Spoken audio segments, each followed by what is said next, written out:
Will the new housing Tsar's salary be less than €430,000? Government insights.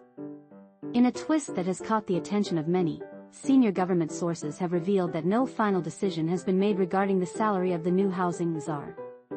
This uncertainty comes amid discussions about whether Brendan McDonagh, the current chief executive of NAMA, will carry over his hefty €430,000 salary if he takes on the new role leading the Housing Activation Office, which was recently approved by the government.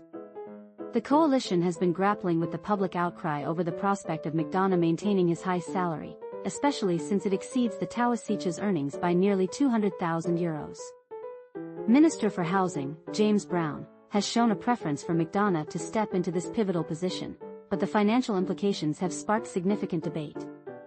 McDonagh has been with the National Treasury Management Agency, NTMA, since 2009, currently seconded to NAMA. Reports had suggested that if he transitions to the new housing role, he would retain his current salary, a notion that has faced backlash from various quarters. However, recent insights from senior government sources indicate that if McDonagh ends his secondment with NAMA and returns to the NTMA when the bad bank wraps up at the end of the year, he might revert to a lower salary that aligns with his original pay at the NTMA. This could significantly influence the compensation package he would be offered as the head of the Housing Activation Office. Yet, another source within the government mentioned that the NTMA would ultimately decide on his salary and terms. As discussions continue, a crucial meeting of the Cabinet's Housing Subcommittee is set for Thursday afternoon, where this matter will be further deliberated. However, insiders are cautioning that a resolution may not be reached immediately. Adding to the complexity, the Irish Daily Mail reported that McDonagh could face a pay cut if he returns to the NTMA without securing the housing czar position. The debate over who will lead this new body, and how much they will earn, has become a focal point in the political landscape, complicating the government's efforts to tackle the ongoing housing crisis.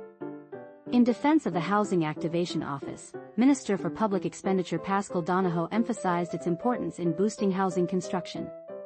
He acknowledged that salary considerations are crucial when appointing someone to such a significant role, but he stressed that the ultimate goal is to address the pressing need for more homes in society. Donohoe stated, "We are acutely aware of the urgent need for housing and the changes happening globally and within our economy. This office is a vital part of our strategy to meet that need, and I am prepared to advocate for the person leading it once the government makes a decision."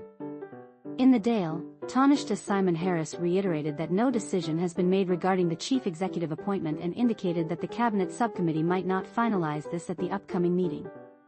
He expressed a desire to understand the processes involved in selecting key personnel before addressing salary matters.